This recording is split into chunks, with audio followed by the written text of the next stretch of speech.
ನಮಸ್ಕಾರ ಸ್ನೇಹಿತರೆ, ಎಲ್ಲರಿಗೂ ಗುಡ್ ಮಾರ್ನಿಂಗ್.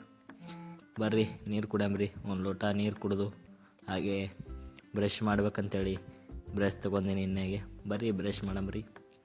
ನನ್ನ ತಲೆಯಲ್ಲಿ ಒಂದು ಐಡಿಯಾ ಬಂತು. ಬ್ರಷ್ ಮಾಡ್ತಾ ಮನುಷ್ಯ ಡೈಲಿ ಯಾಕೆ ಬ್ರಷ್ ಮಾಡಬೇಕು, ಪ್ರಾಣಿಗಳು ಯಾಕೆ ಮಾಡಲ್ಲ ಅಂತೇಳಕ್ಕೆ ಬರ್ರಿ ಒಂದು 4-5 ಬಡ ಡಿಪ್ಸ್ ಹೊಡ್ಯಾಮ್ರಿ. ಡಿಪ್ಸ್ ಹೊಡೆದ್ಕರ್ನಿ ಮಸ್ತನಾಗಿ ಫ್ರೆಶ್ ಅಪ್ ಆಗಿ ಮಾರಿಗೇರಿ ತೊಗೊಂಡು ಬರಮ್ರಿ. ನೋಡಿರಿ, ಇದು ನನ್ನ ಸೈಕಲ್ ಅದ ರೀ. ಅಲ್ಲಿ ನಮ್ಮ ಚಾರ್ಲಿ ಬರ್ಲತ್ತನ. ಬಾರೋ ಚಾರ್ಲಿ, ಓಡಿ ಬರೋ. ನೋಡಿರಿ, ಇದು ನಮ್ಮ ಚಾರ್ಲಿ. ಬರ್ರಿ ಒಂದು ರೌಂಡ್ ಸೈಕಲ್ ಮೇಲೆ ಹೊರಗಡೆ ಸುತ್ತಾಡಿ ಬರಮ್ರಿ. ಎಲ್ಲೆಲ್ಲೂ ನೋಡಲಿ ಬರ್ರಿ. ವೇಟ್ ಏನು ಮಾಡ್ಲಕ್ಕ ನಾ ಡ್ರೈ ಫ್ರೂಟ ಮತ್ತು ಬಾಳೆಹಣ್ಣು ತತ್ತಿ ತಿನ್ಬೇಕಂತೇಳಿ ಮಾಡೀನಿ. ಬರ್ರಿ ತಿನ್ನಮ್ರಿ. ಮತ್ತು ಬರೀ ತತ್ತಿ ತಿನ್ನಮ್ರಿ. ಇದೇ ರೀತಿ ನೀವು ತಿನ್ನಿರಿ, ನಂತರ ವೇಟಿಗೆ ಏನು ಮಾಡಿರಿ ಅಂತ ಹೇಳ್ತೀನಿ. ಮತ್ತು ಮುಂದಿನ ವಿಡಿಯೋದ ಸಿಗ್ತೀನಿ.